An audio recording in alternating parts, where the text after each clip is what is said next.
11 फरवरी 2022 California के पैलोमर observatory में एक सिग्नल रिसीव होता है। ये सिग्नल इतना ब्राइट था कि जैसे कोई बाइक का फ्रंट लाइट फ्लैश हो रहा हो। और फिर क्या था, सभी एस्ट्रोनॉमिकल साइंस कम्युनिटी में अफरा तफरी मच गई और सभी ने अपने सारे एडवांस इंस्ट्रूमेंट को इसके तरफ मोड़ दिया। दुनिया के बेस्ट टेलीस्कोप से इस सिग्नल की फोटो ली गई और मल्टीपल लाइट्स के स्पेक्ट्रम से इस सिग्नल के वेवलेंथ को रिकॉर्ड किया गया और फाइनली रिजल्ट में ये पता चला कि ये कोई आम सिग्नल नहीं था, बल्कि ये एक सुपरमैसिव ब्लैक होल का जेट था जो सीधे हमारे तरफ पॉइंट कर रहा है और उसमें इतनी ज्यादा एनर्जी है कि वो कई सारे अर्थ जैसे प्लैनेट्स को तक तबाह कर सकता है। अब इसके बाद साइंटिस्टों के मन में एक डर सा बैठ गया है, क्योंकि ऐसा एक बार हो भी चुका है। ऐसा ही एक सुपरमैसिव ब्लैक होल ने अपने इर्द गिर्द चक्कर काट रहे अपने ही कंपेनियन गैलेक्सी के प्लैनेट्स को अपने जेट से डिस्ट्रॉय कर दिया था। दरअसल 2006 में नासा के एस्ट्रोनॉमर्स स्पेस को यूं ही एक्सप्लोर कर रहे थे। तब उन्होंने ये देखा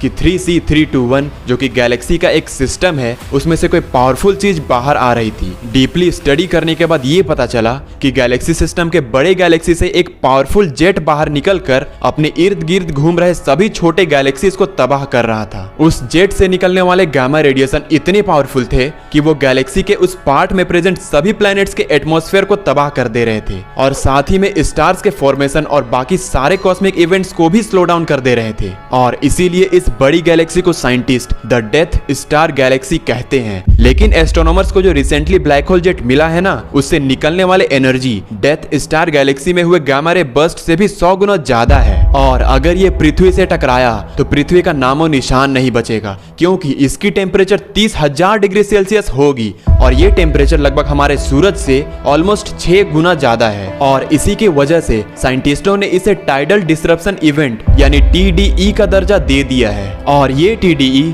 आज तक का मिला सबसे बड़ा टाइडल डिसरप्शन इवेंट है। बड़ा इसीलिए क्योंकि इनसे निकली हुई रेज अगर गलती से भी अर्थ से टकराता है तो मैस एक्सटिंक्शन तो तय है। दरअसल जब भी कोई स्टार ब्लैक होल के नजदीक जाएगा तो क्या होता है, वेरी ऑब्वियस आंसर, वो ब्लैक होल स्टार को निगल जाता है, जिसे हम स्पैगेटिफिकेशन भी कहते हैं। और जब ब्लैक होल हद से ज्यादा चीजें निगलते हैं तब वो चीजें हाई एनर्जी जेट्स के रूप में बाहर फेंकी जाती है और इसी फिनोमिना को टाइडल डिसरप्शन इवेंट कहते हैं। अब पहले तो रिसर्चर्स इस जेट को नॉर्मल TDE मान रहे थे, लेकिन फिर उन्होंने लाइट सिग्नल को neutron star interior composition explorer से एक्सरे वेवलेंथ पर ऑब्जर्व किया। तब इन्हें ये पता चला कि शुरुआत में लगने वाले इस नॉर्मल TDE की इंटेंसिटी 1000 ट्रिलियन सोलर मासेस जितनी है और इतनी ज्यादा TDE किसी hyper active supermassive black hole की वजह से ही हो सकता है। एक ऐसा ब्लैक होल जो हर साल सन के हाफ जितनी मैस को इजीली गटक लेता हो। अब इन TDEs की खासियत ये है कि इसे स्टडी करने के बाद एस्ट्रोनॉमर्स को इनके बिहेवियर्स को स्टडी करने में मदद मिलती है। और यहाँ इस मैसिव TDE से साइंटिस्टों ने ये पता लगाया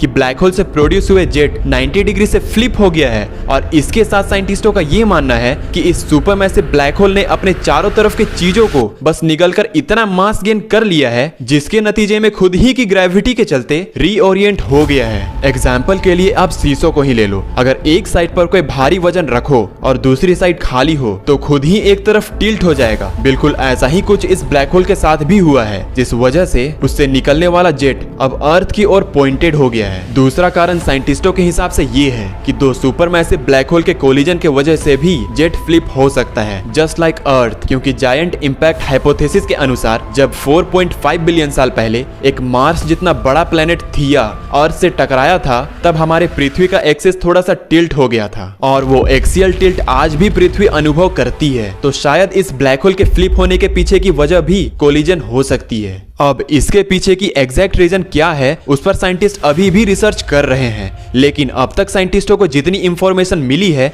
उसे मद्देनजर रखते हुए 30 नवंबर 2022 को रॉयल एस्ट्रोनॉमिकल सोसाइटी को मजबूरन इस गैलेक्सी का डेफिनेशन ही बदल देना पड़ा। क्योंकि जैसे कि हम जानते हैं सुपरमैसिव ब्लैक होल सारी गैलेक्सीज के सेंटर में होते हैं। ये सुपरमैसिव ब्लैक होल्स ही हमारे गैलेक्सीज को चला रहे हैं और ये सुपरमैसिव ब्लैक होल इस गैलेक्सी का सेंटर पॉइंट है। अब नॉर्मली ये गैलेक्सीज के जेट्स हमसे पैरेलल होते हैं, बट ये ब्लैक होल का जेट हमसे पैरेलल होने के बजाय परपेंडिकुलर है टुवर्ड्स अस। अब ये अर्थ के लिए एक थ्रेट हो सकता है, क्योंकि अगर ये टकराया तो सबसे पहले अर्थ की ऑर्बिटिंग पैथ को इफेक्ट करेगा, जिससे अर्थ को सडनली दो कैटास्ट्रोफिक इवेंट का सामना करना पड़ेगा। पहला, अगर अर्थ सन के करीब हो गया तो ज्यादा हीट के वजह से सब कुछ डेजर्ट में बदल जाएगा, और अगर अर्थ सन से दूर हो गया तब एटमॉस्फेयर अनबिलीवेबली ठंडा हो जाएगा, एंड इन दैट केस अर्थ में फ्रीज टू डेथ। अब सबसे वर्स्ट केस होगा कि जैसे ही ये एनर्जीज पृथ्वी के एटमॉस्फेयर को चीरते हुए अंदर आएगी, पृथ्वी का एटमॉस्फेयर तबाह हो जाएगा because of their harmful radiation. उसके बाद सन से आ रही हार्मफुल रेडिएशन और ये रेडिएशन मिलकर